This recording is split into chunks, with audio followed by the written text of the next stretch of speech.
Hello, hello, and welcome everybody.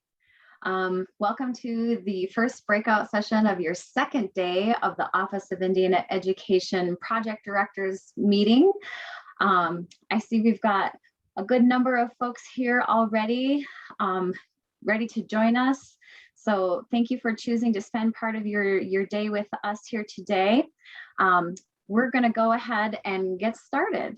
This session is called, Is Culturally Responsive Education Evidence-Based?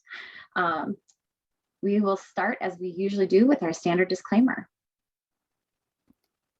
This presentation was produced under U.S. Department of Education contract number GS00F115CA with Synergy Enterprises, Inc. The views expressed herein do not necessarily represent the positions or policies of the U.S. Department of Education.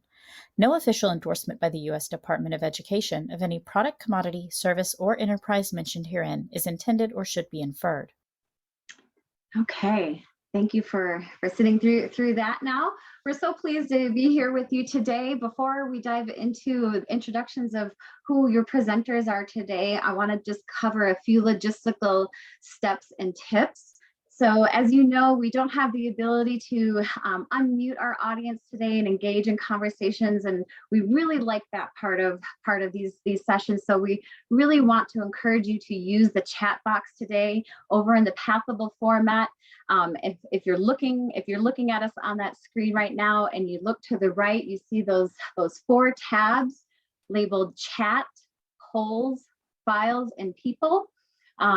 Click on that chat box and you can send a message there and say hello to us. We want you to please post your questions there. You can also post questions by using the polls tab.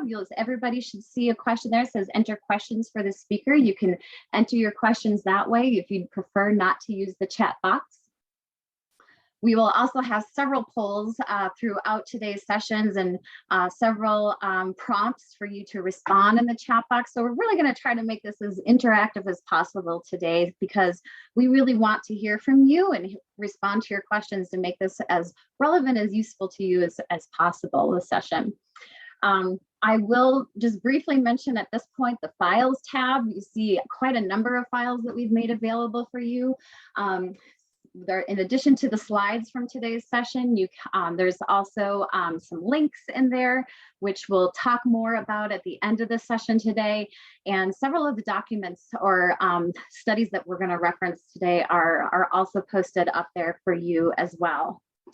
So just to kick it off, I see some folks are saying hello, hi from Blue Lake, California, from North Dakota, Virginia, Alaska, Oklahoma. Happy to have all of you from across this beautiful Indian nation with us today. Keep those coming, please. We also want to invite you to, right off the bat, share the role that you serve for your OIE program. So we know we have project directors in the room, but maybe you have some other roles in your project as well. Maybe are you an evaluator for your OIE program? Maybe you're involved with data collection in some way. So we'd love to know kind of what your role is in the programs that you're serving. So meanwhile, I'll go ahead and introduce myself today. I am Tracy Madej-Kara-George. I am one member of a team of your OIE technical assistance team, but I'm also happy to be joining you today as a presenter. So I'll just share a little bit of my background relevant to this particular session today, in case I haven't shared it previously with you. But I got my early start in my career as a teacher, where I worked in a tribally controlled school on a reservation. That started me early on in the path to serving in Indian education and addressing issues under that umbrella of Indian education and culturally responsive practices. Since that time in the classroom, I've served as a curriculum developer and writer, liaison to tribal charter schools in the state of Michigan.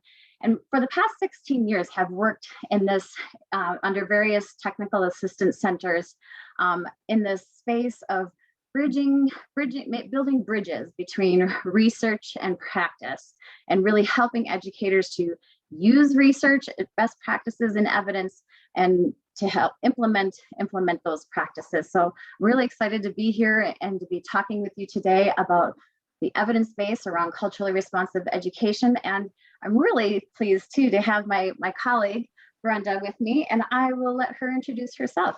Brenda. Thank you, Tracy.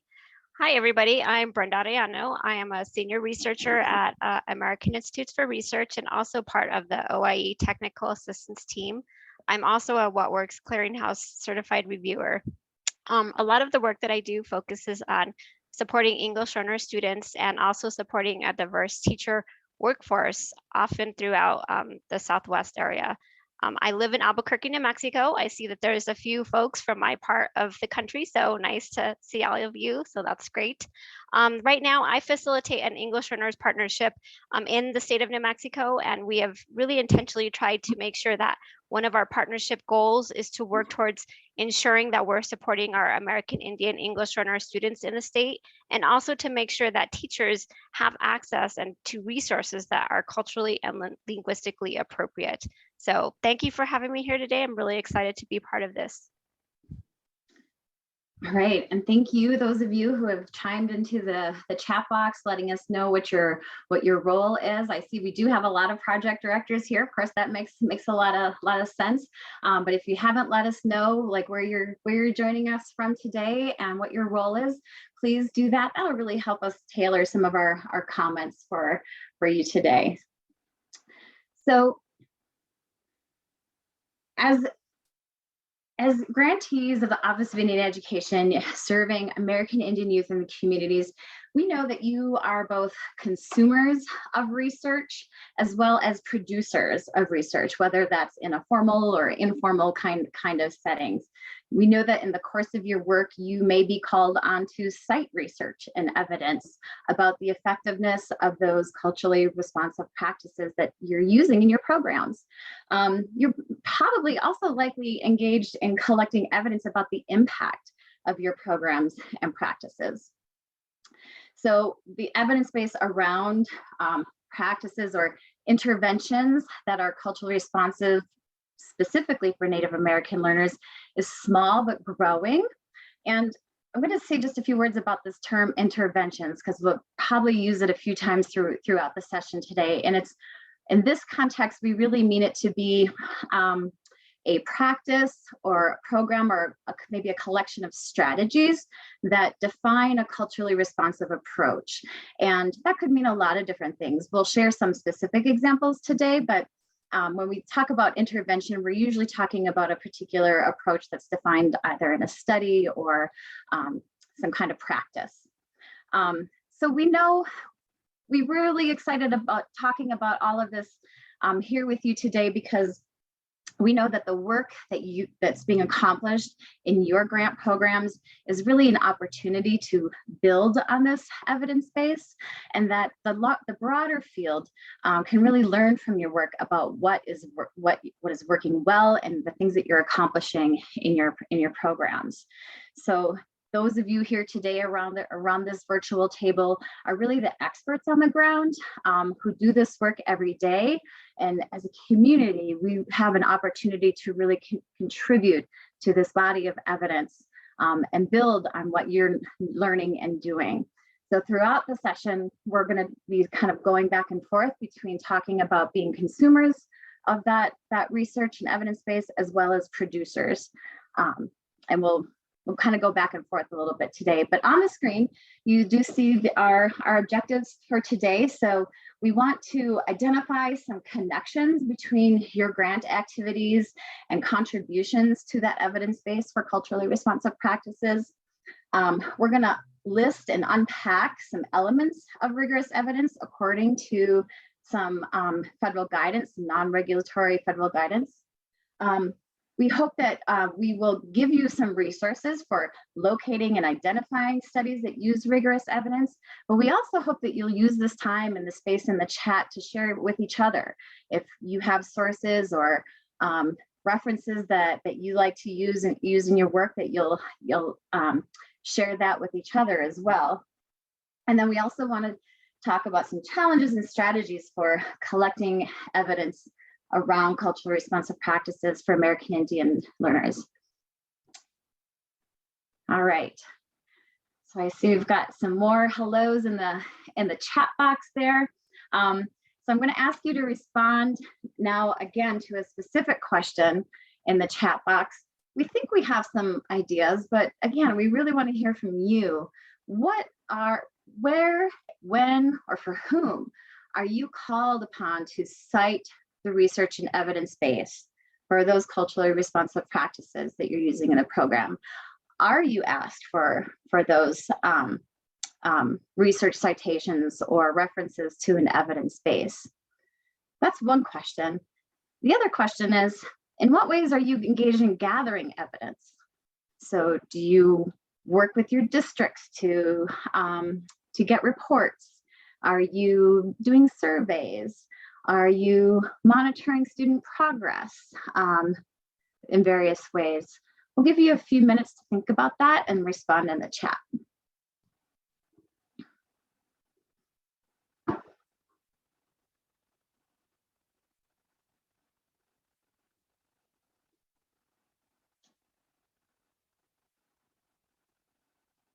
And maybe it's not you specifically, maybe it's the program in general.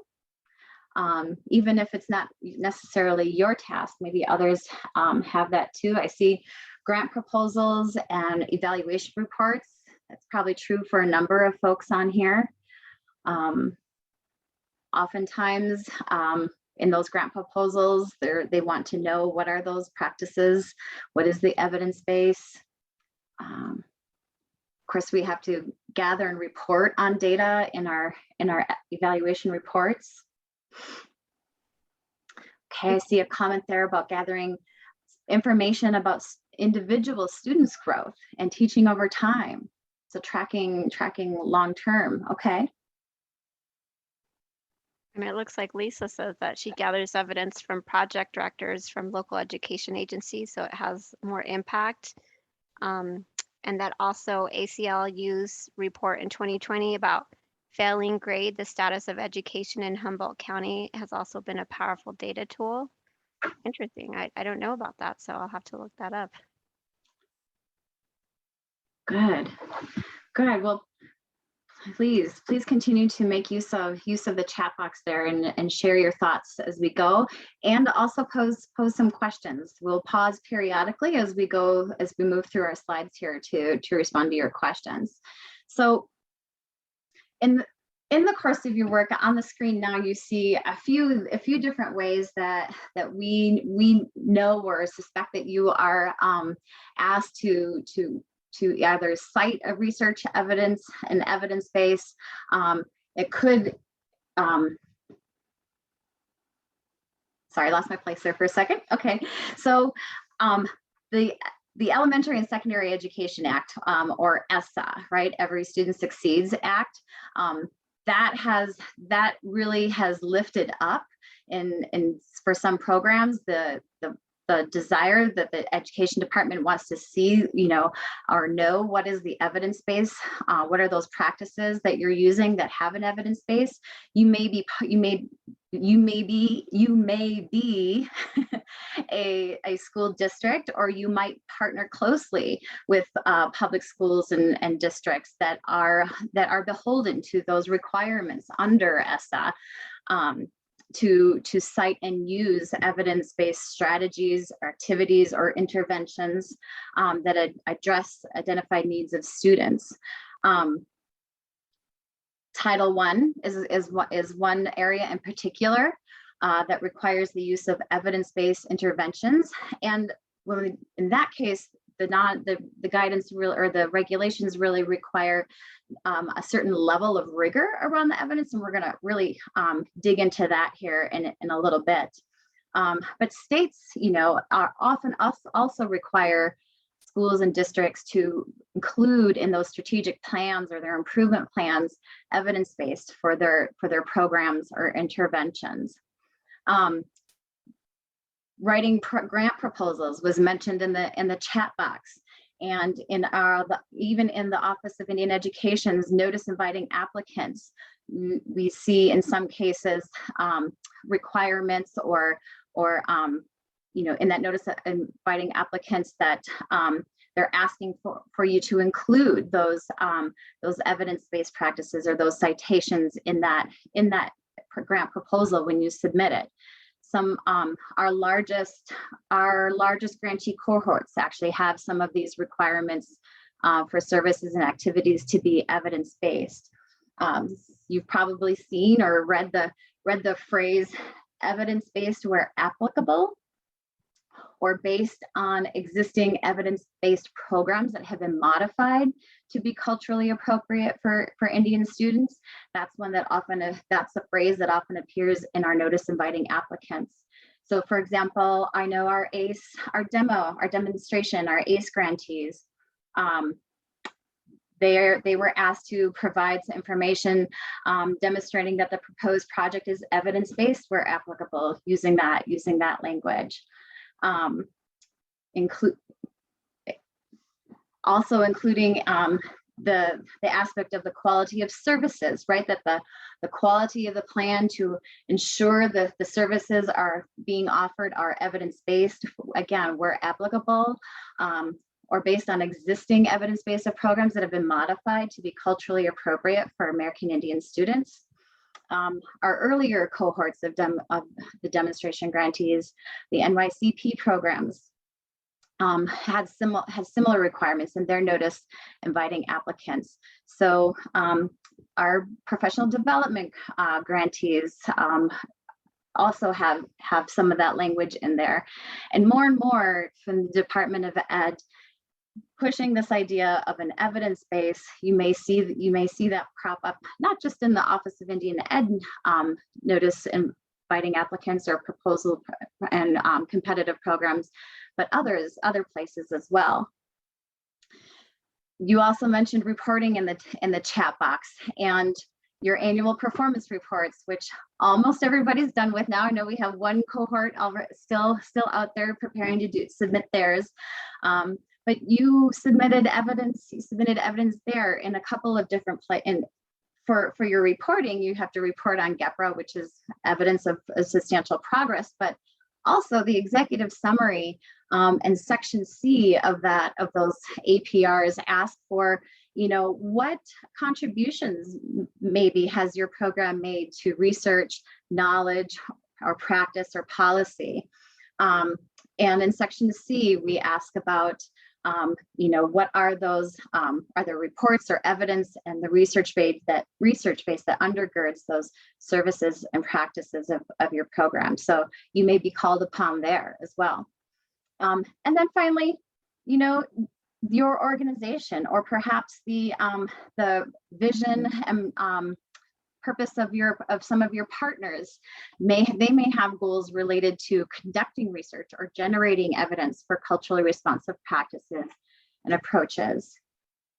Many of you work with external evaluators, and in doing so, you're essentially conducting research and generating evidence about the effectiveness of your programs. So those were a few ways that we understand that you're called upon to cite research or provide evidence.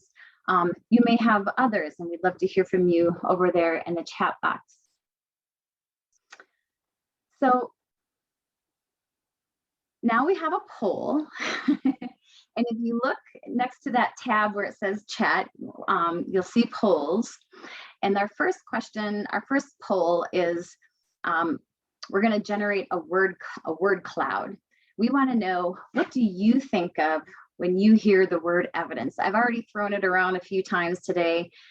What does that conjure up for you? What words or phrases does that make you think of? And once you submit your answer, you can see what people are posting in there. Looks like facts is a big one. Truth, information, justification. I think you have the opportunity to submit more. Is that the case, or do you only get one chance?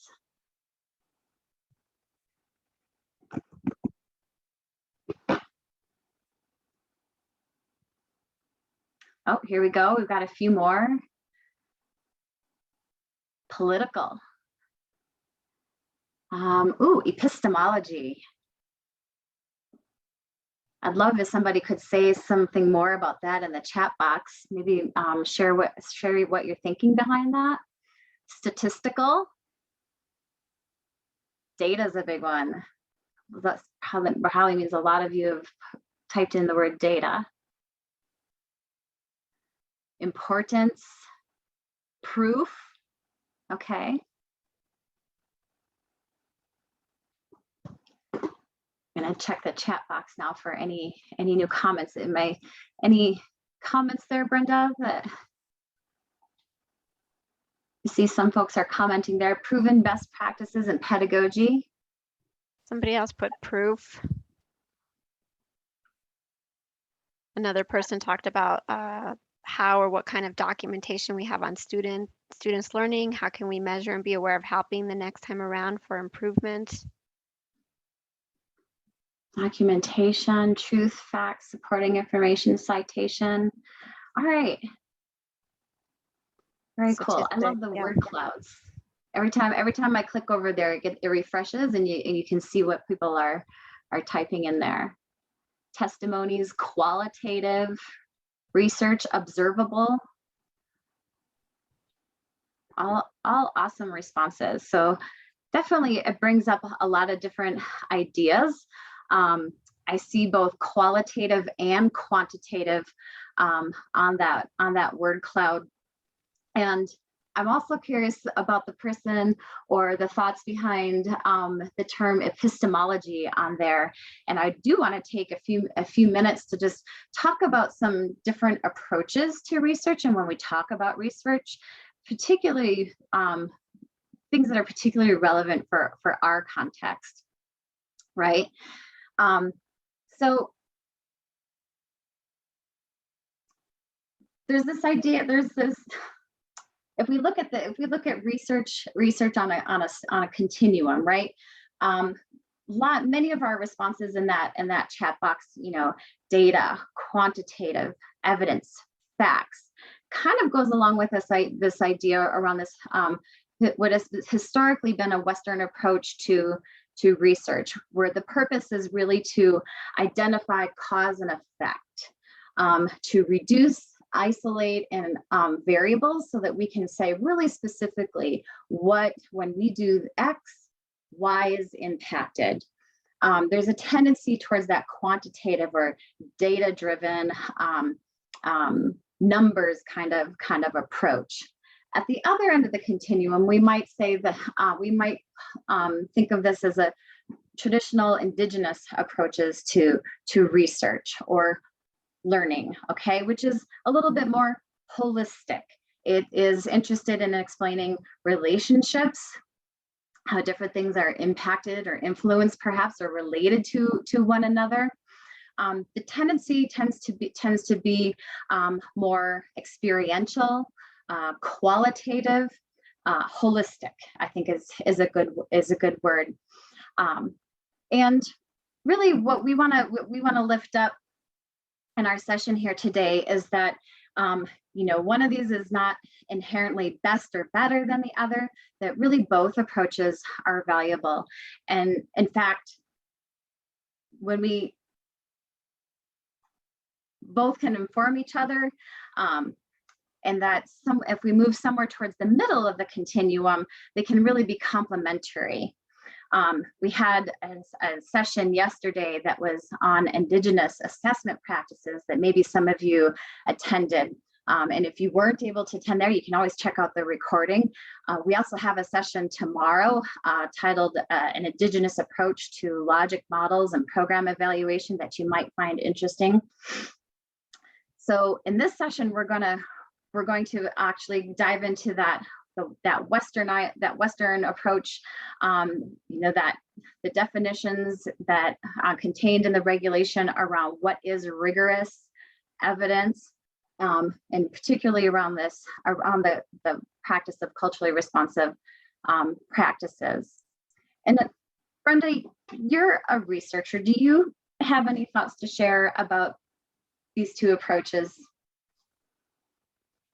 I mean, I would say, that definitely, as you said, both are valuable, and that oftentimes it's not about one being superior to the other. It's about what are you trying to investigate, right? And sometimes different methodologies or different research questions just require a different approach, right? And so that's what you have to think of. And so to just, what is the question you're trying to answer? And so it's just going to necessitate a different approach. And so that's really what it comes down to. Sometimes you're looking for breadth and sometimes you're looking for depth. And so each of those will have their own set of pros and cons. And so that's what you have to think of. Yeah, and I appreciate what Victor wrote there in the chat box, kind of related to this epistemology, different forms of knowledge, who creates and qualifies what counts as knowledge. And there are definitely approaches to research that bring the best of both methods together, whether we call that a mixed methods or combining qualitative and quantitative research approaches. Both can be really informative and also tell us a lot about implementation as well. Sure. Okay, well, let's dive into this definition a little bit that comes from our current education legislation. And I know, Brenda, you're pretty well versed in this. Do you want to walk us through this? Sure. Yeah, so let's talk about this definition from ESEA and what that means a little bit. So, really when we're talking about this evidence-based definition, first of all, it's important to note that, when we're applying this term to a state, a local education agency, or a school activity, that really we're focused on, it's highlighted here, we're really talking about a specific activity, a strategy, or intervention, right? And what we're really trying to find out is, do we have evidence that there's been some demonstration of a statistically significant effect on improving student outcomes or some other relevant outcome, right? Like social emotional wellness or whatever is relevant to that intervention or strategy that you're looking at, right? And so we're going to talk about that there are really 4 levels of evidence laid out by ESSA and the Department of Education. And so we're going to be talking through what each of these 4 levels look like. And, I think what's important to keep in mind is when you're talking about these 4 levels, really at the back of your mind is, was an experimental study conducted? And when you're thinking about that, you're going to be thinking about, did randomization occur? Was there a comparison group? So was there, kind of some kind of treatment that occurred and maybe another group did not receive a treatment, so there's kind of 2 comparisons. Was there a rigorous statistical analysis? And so, kind of have those questions in your head as we walk through each of these categories. So, kind of starting at the top in that strongest level of evidence. So, from that ESEA definition, that strong level of evidence is really focused on, okay, was that study well designed and was it a well implemented experimental study? So as I mentioned, was there randomization? You had 2 comparison groups. One group received this treatment and the other group, the comparison group, did not. So that would be a well designed study. And also you're looking at, was there some strong evidence or moderate evidence that this intervention or program really helped to improve student outcomes? And it was proven to be effective. So then going down the line, you're going to look at to see, okay, moderate level of evidence. So maybe at least one component of that intervention was proven to be well designed, or maybe was also well implemented quasi-experimental study. So maybe it actually wasn't a randomized control trial. Maybe they used some statistical controls to find a similar group of students and use some statistical controls to say, okay, we have this group of students that we looked at, and then now we found a similar group of students, and we looked at a group of students with similar characteristics, and at the end look to see, all right, how did this program do at the end, and how did it compare to a similar group of students with similar characteristics? Then we have a promising level of evidence from a well-designed and well-implemented correlational study. So they also use statistical controls to make sure that the group that they're being compared to, they didn't look completely different than the group that you're looking at. So, really you're looking at this level of evidence when there's really not strong evidence or moderate evidence that's available. And so what it's saying is, all right, this might be something worth looking at, but we just don't have those strong level of evidence available, right? So it means, let's keep exploring this. Maybe there's just hasn't been for a number of reasons, the availability to study this in an experimental study or quasi-experimental study, but there's something promising there. And then finally, you have the demonstrates a rationale level of evidence. So, that is really, it's based on some high quality research findings. So maybe they're building off work that others have done. And in a positive evaluation study, maybe they're focused on an activity, a strategy, intervention that's likely to lead to improved student outcomes or other outcomes. But maybe they just don't have the level of evidence to really demonstrate those outcomes yet. And so at this stage, they're really focused on, thinking about a logic model, like what are their intended goals and how are they going to be examining those? But really, they're in the early stages of working towards that. And we'll talk about these a little bit more. Okay, next slide. Yep, sorry, I was muted there for a second. I was just saying, yeah, we're going to unpack that a little bit further, I know. But in the meantime, I see a question in the chat box about how do we define well implemented study? Is that measure design collaboratively, by vote, by previous experience? Is that something we're going to get into here in a little bit, or did you want to say a few words about that now? Why don't we keep walking through some of the slides, and if I don't get to it, then definitely tag me. But yeah, I think we are going to get into it. Okay, yeah. Good question though. All right, so some things that when thinking about design of a well-designed study, there are some things that we need to consider, especially when focused on American Indian communities and tribal nations. So, and especially when you're thinking about, all right, rigorous methods and what ESSA requires. And so some of these considerations are around sample size. Okay, so oftentimes when you are trying to get an effect size, significant effect size, this often focuses on, you often need a large sample size to get increased reliability.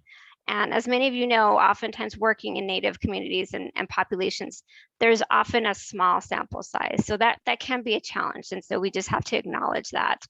Another one is when you're looking at comparison groups, oftentimes when you're trying to implement an intervention or a program, you really want to control for any outside influences. So that way you really understand what's happening in the program and you're getting your comparison groups, right? So you have your group of students that you're implementing this with, and then you want to find another group of students that looks very similar that you're also comparing with. Maybe that's getting the business as usual. So they're not getting that treatment. But again, thinking about with Native students and the small population, that might be a challenge, right? So we also have to acknowledge that here.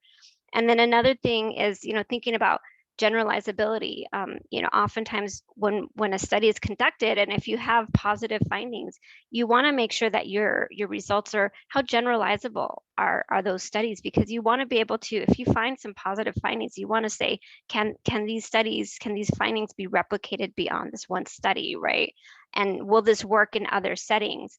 But we know that the Native communities are very unique. They have their own combination of history, culture, language, governance, access to resources, contemporary priorities. And so, you all, like in these communities, need to think carefully about the approach and processes, and then think about, what can we kind of make sure are the elements that we can control, and potentially make sure that if this study were done somewhere else, we can replicate. Because we're going to walk you through one of these studies, and oftentimes we hear, well, that wasn't done in my community, but we are trying to build like a warehouse of like what works, right? And so you all are contributing to that body of knowledge. And so as much as we can try to control for some of these elements that could be replicated in other places, we do want to think about that, because we're building that larger body of knowledge.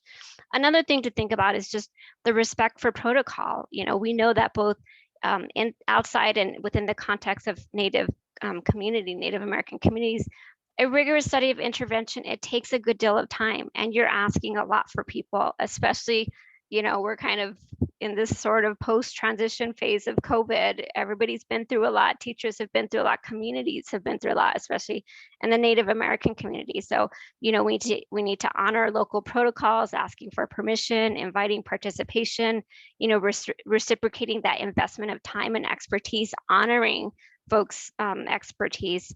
And so when we think about engaging in that research, think about those processes and protocols. How are you going to engage in that community leadership and input? What do you have to do in terms of those tribal IRBs, those institutional research boards, you know, community councils? How, thinking about educational sovereignty, how is that maybe going to impact your research? And then traditional practices, and how might you need to engage, you know, thinking about building trust within the communities, and you know, disclosures and ethical and legal protection of individuals. You know, with reason, folks can often be very distrustful of researchers. And so, you know, just thinking about all of that and the elements of respect and trust, and, you know, you have to build that into your research plan. You need to build in time for building in the respect and trust, and also just going through those necessary protocols. So just those are some considerations that you need to build in when engaging in the research process. Okay, so this table, it summarizes the criteria that I kind of mentioned two slides ago. It's really the criteria from the non-regulatory guidance around the tiers of evidence. If you really start at the left-hand side, that shows that most rigorous level of evidence that I referred to. That's the tier 1. It's the well-designed, implemented experimental study. It's going to have at least one significant and positive outcome. You don't want any negative, overriding negative effects, right? Because that would be weird. It's like something positive, but then you have a conflicting negative effect. It was implemented with a large multi-site sample, which a little later I'll tell you about, like what that kind of magic number is in terms of the sample size. And it's implemented with a very well-documented population and setting. So, and the reason for that is because, again, thinking about that replicability, so that needs to be well documented. And so as you go along that table, you know, going all the way to the tier 4, that's really where you have that well-defined logic model. It's probably based on some other, you know, research, and the evaluation is planned or underway, but it's just not as far along in terms of the level of evidence. Okay, next slide. All right, so I don't want you to get overwhelmed here.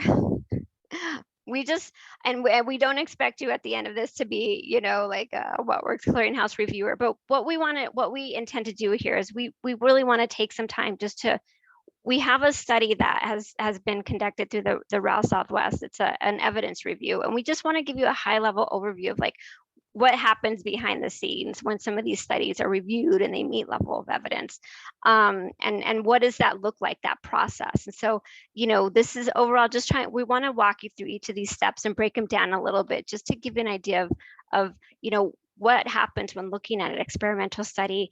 And we're going to look at one that did have elements of, you know, culturally responsive instruction. And so we're going to talk about what were some of the criteria and considerations to demonstrate, okay, it met that tier 4 level of evidence, and show you just how the RAL Southwest team came up with that rating. So hopefully we can peel back some of those curtains a little bit, and by the end of that, you can help understand, like, what does it mean to be a well-specified and well-designed study.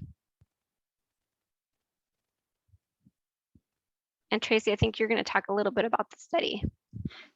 Yeah, happy to do that.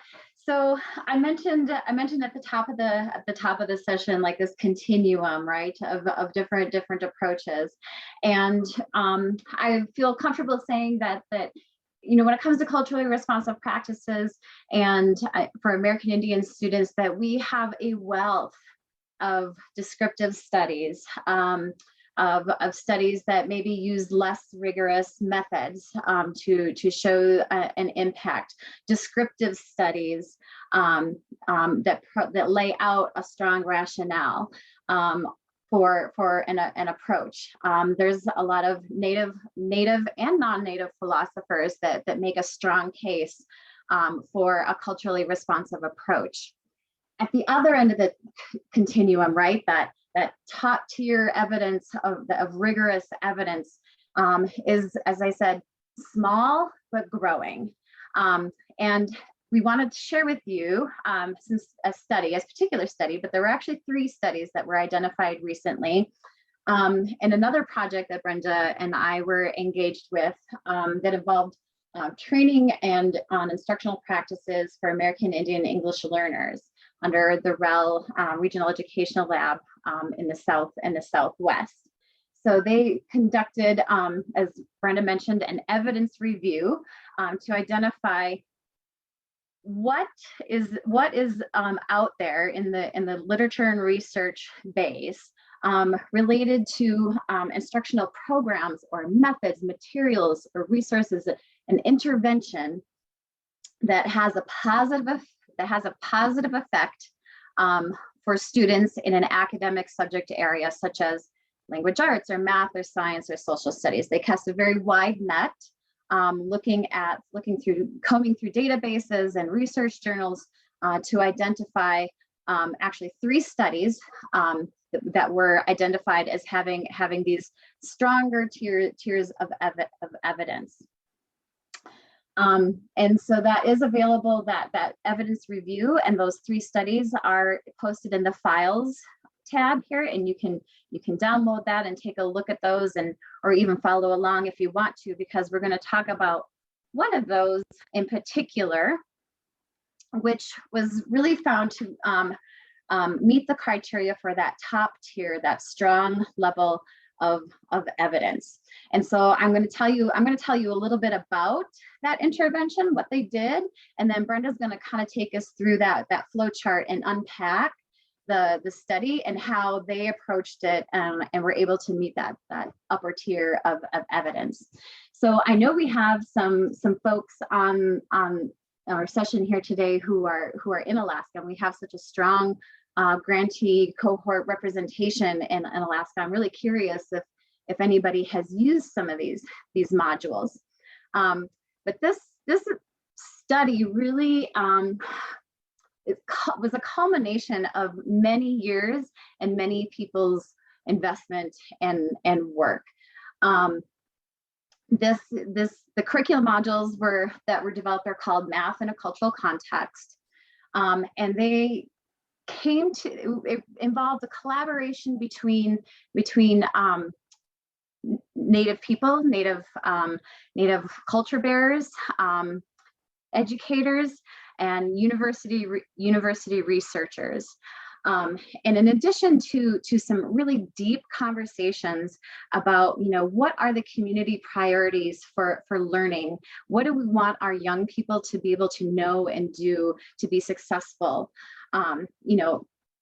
in our communities and beyond? That was a really important and deep conversation. In addition to that, the process also involves the university researchers and the classroom educators who may spending time with those cultural bearers, or in some cases those Native people were the classroom teachers as well. But spending time engaged in traditional and subsistence activities, and then having those deep conversations about, what were those mathematical concepts inherent in those cultural activities.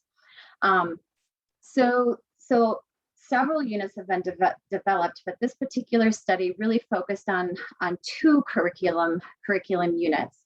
But in general, the approach contained in this intervention, in addition to that really deep collaboration amongst those different stakeholders, the pedagogical approaches that were used in the classroom included hands-on activities, activities in an outdoor setting.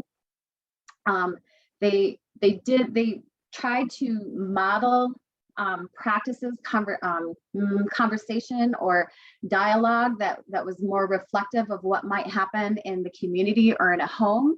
So instead of just a lecture or call and response type format in these lessons, teachers were instructed and coached. They got some professional development and some follow-up support as well to implement these units. but they used, instead of that lecture model, they used that a more expert apprentice modeling type approach. So that reflected more of how you might learn in a traditional setting in their native communities. The units also incorporate storytelling and stories to set a context. And they use constructive type approaches, allowing for student-led learning and really implementing some collaborative or cooperative type activities in a classroom setting.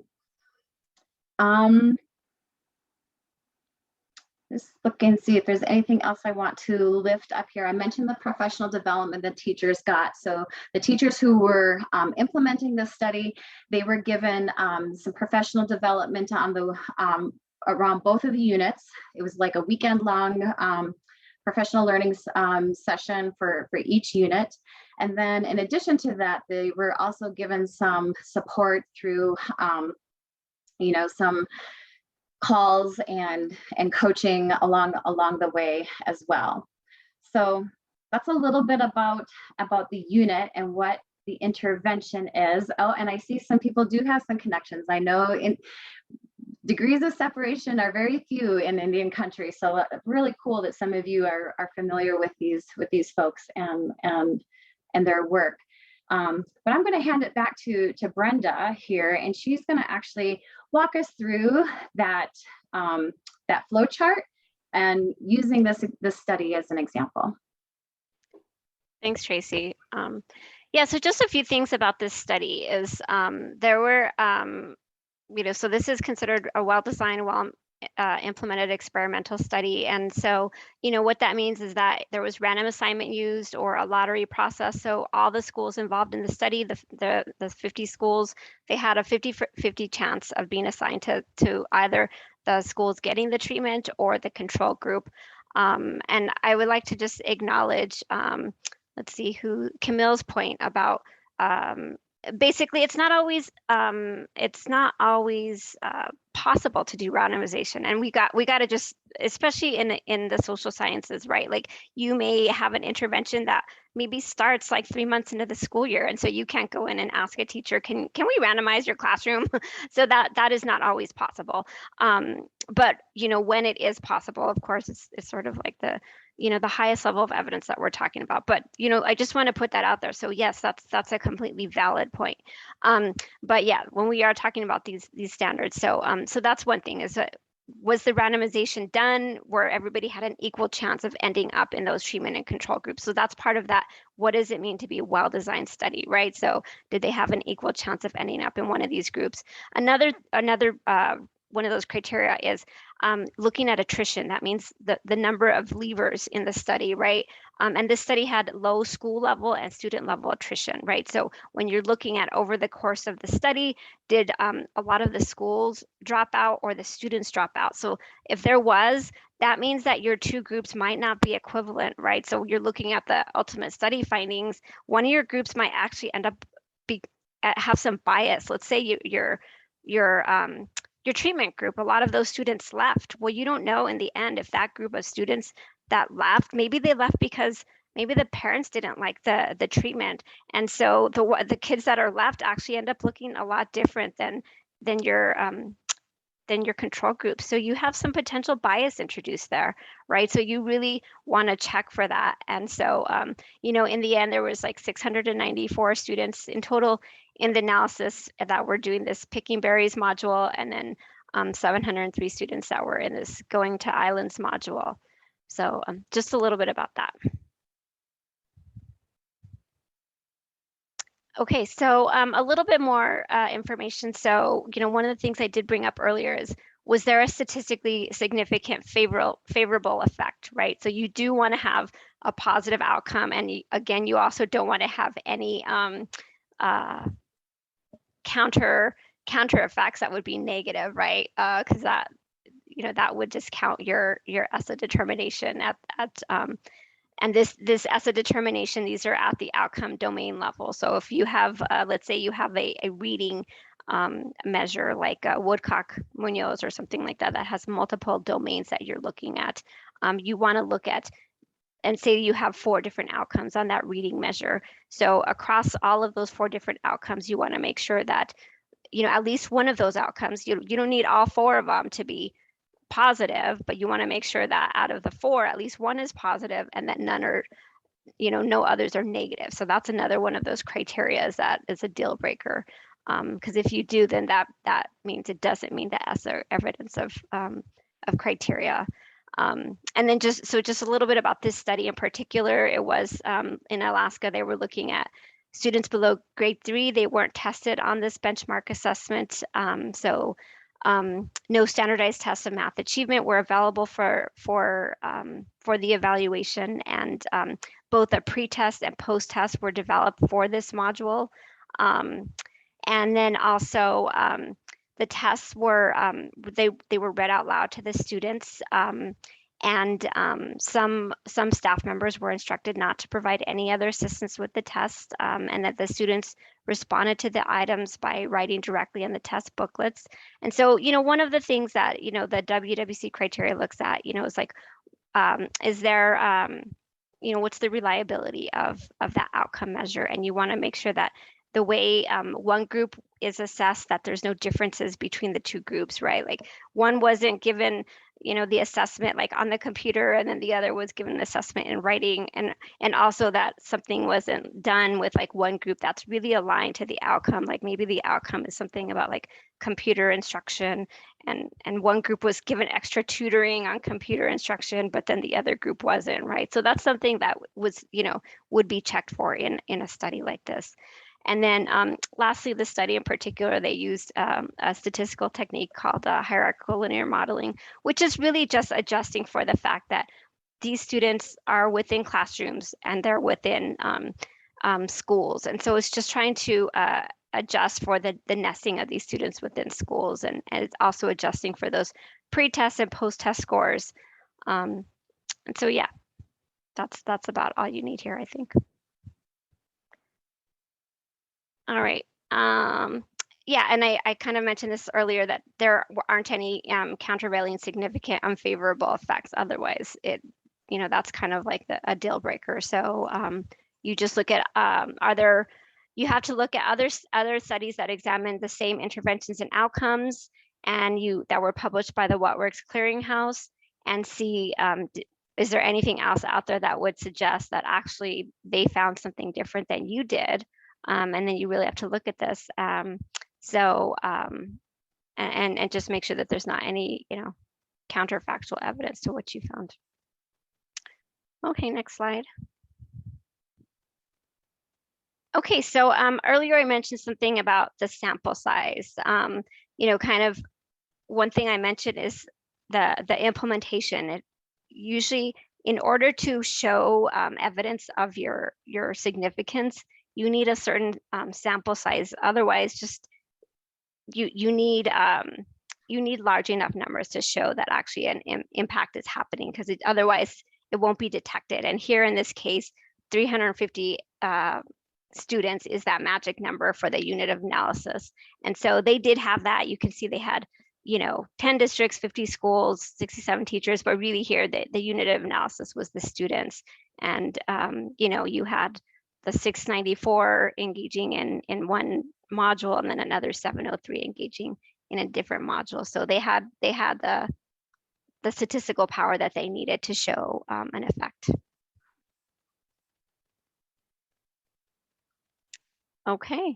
And so another thing that we talked about earlier was the sample and setting overlap of the population. So that's just really talking about, you know, does the sample and setting overlap with the population and setting of the school and district interested in implementing the intervention? And so when you all are designing your studies, you need to think about who needs to be involved at the local level.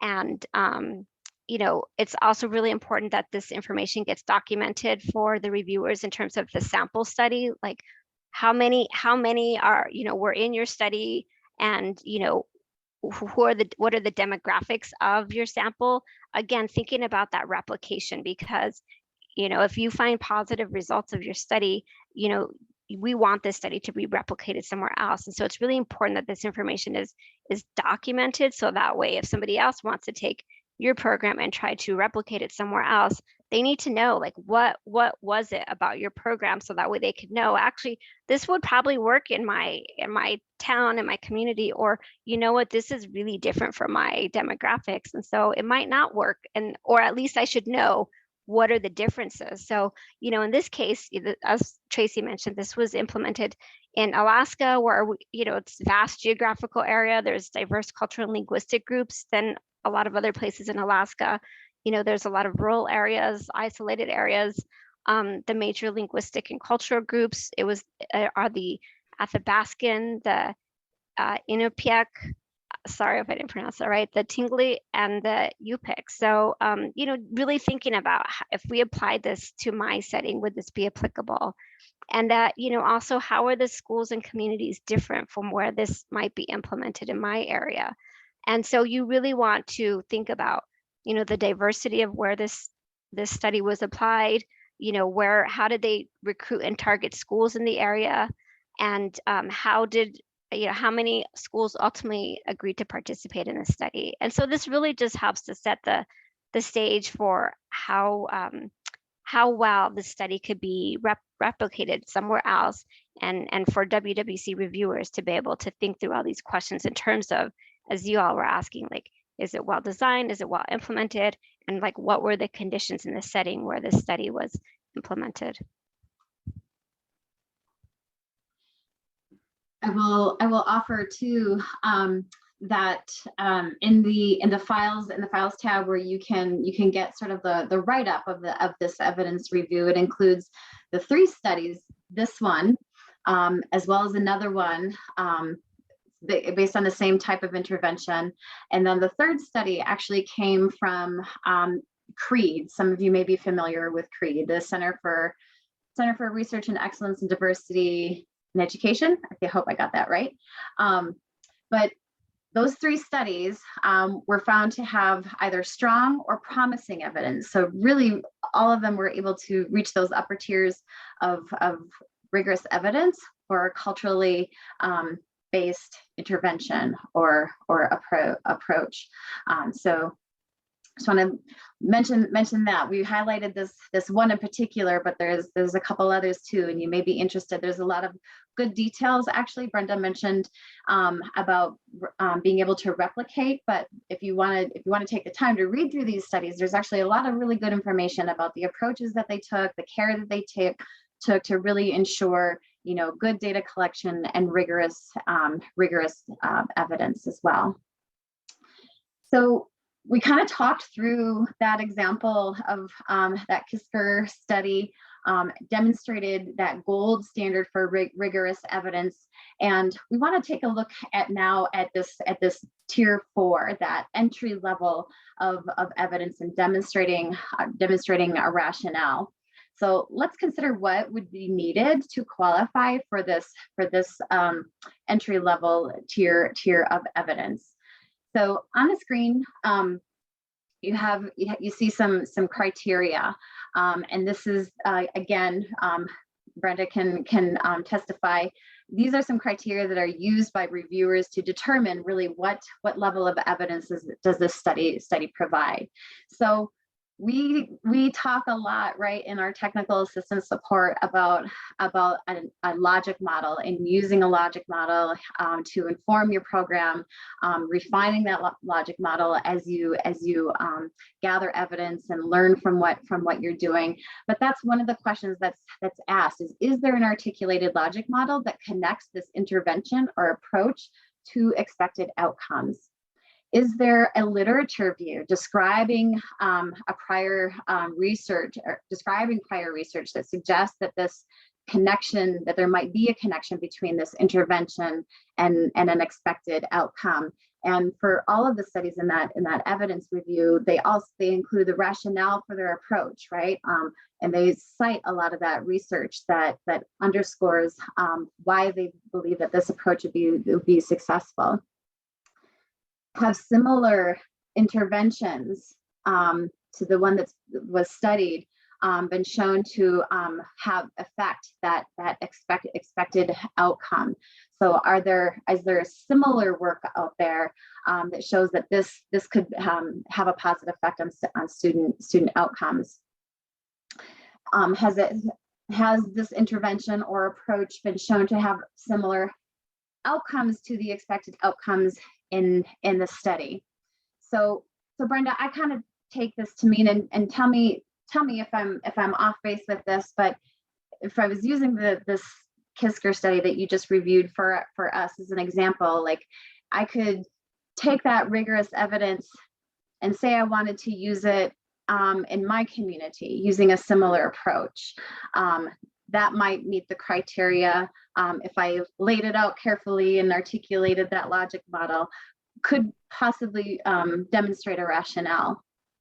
Exactly. If, like, let's say you wanted to focus on math outcomes, and maybe you're using like a standardized math outcome similar to what they did, and you're using a similar intervention approach, that would be a way to model after the way they did it and the similar outcomes.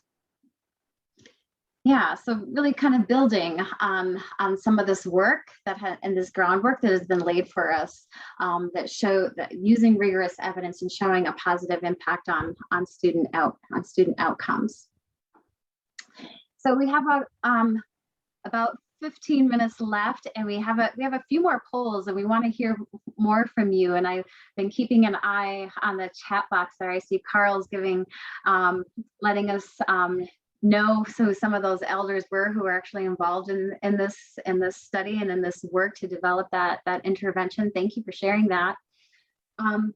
We're interested in knowing now in that poll, if you could answer for us, what is your greatest challenge when it comes to gathering rigorous evidence for culturally responsive practices?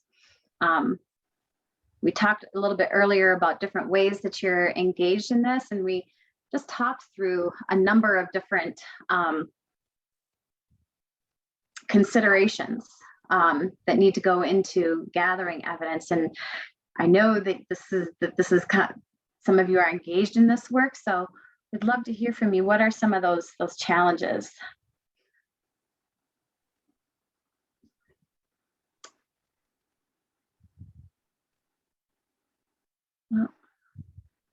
And if none of the response options resonate with you, you can type into the chat box. Let's see. I'm looking at now. I submitted my answers, so I'm looking at responses here. It looks like most of you, and this is not a surprise, I would say as a technical assistant person who deals a lot with implementation, so far the highest response is clearly defining those intervention components to be implemented and measured. And that really resonates with me. That umbrella of culturally responsive practice can mean a lot of different things. In our example today, they used both instructional approaches, and there were several that they used. It also combined content, right? So the storytelling and some of the mathematical concepts that were taught, through an indigenous lens. So it can involve both pedagogy and content, and being really specific about what it is, supporting that implementation, who's going to do it, making sure that they understand it, and then figuring out how we're going to measure it, not just for outcomes, but also that it was implemented well. And again, you can read that Kisker study and see some of the things that they did to ensure that sound implementation. Let's see, the next highest here would be identifying valid and reliable tools to measure outcomes. That definitely resonates as well, and especially if we're trying to measure the impact of an intervention for a particular culture, community, right? Where maybe this is brand new, that we are developing this, you are developing this, and so again, there might be some tips or insights or ideas that you can glean from some of these studies about how they approached that. I know in the Kisker study, they developed some test items, but they used those national and state tests as models for those test items. So some thoughts there. And then the third, let's see, it looks like the next one, securing agreements with schools and districts to share data. Yes, definitely an ongoing conversation and an issue that we will probably continue to address in our technical assistance efforts. Thank you for responding to that. So we're going to share with just a few thoughts here too about things that we can do to help build that evidence base. And we've probably talked about some of these, and just in the interest of time, I'll probably go kind of quick through here. But we know that you're engaging in these activities around, generating and collecting and reporting and analyzing data. But we mentioned before when we talk about respect for protocol is that idea of reciprocity, that we really should engage community members that we're serving as partners from the very earliest stages and throughout the study process, but also that there's some exchange, some give and take. Here's what we learned. Did we get it right? What else should we be considering? And really credit those folks, as Carl was doing in the chat box, to the contributors to this math in a cultural context. Make sure that they have credit for their contributions. You want to say a few words about the contextualization, Brenda? Yeah. So just a few things. Tracy, you brought up about developing this well-defined logic model. And I mean, that's important, first of all, for building that evidence base, but it also helps to make your all's work better, because it's really helping you to think about what are those clear connections.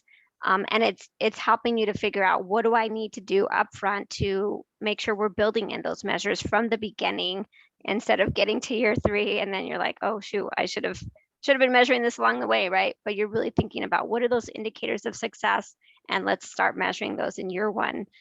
So you really want to work closely with your evaluator from day 1, and thinking about, who else might I need to partner with to make sure that, we have the capacity to support a rigorous study, and to make sure that we have all the people at the table from the beginning. Because, if we are going to do data collection, some of you are saying how, some of the challenges, right? Like the pandemic, it's been very challenging, or, sometimes it's hard to quantify some of these things that we're doing, right? So who are those stakeholders that you need at the table with you early on to think through, how do we quantify some of this, right?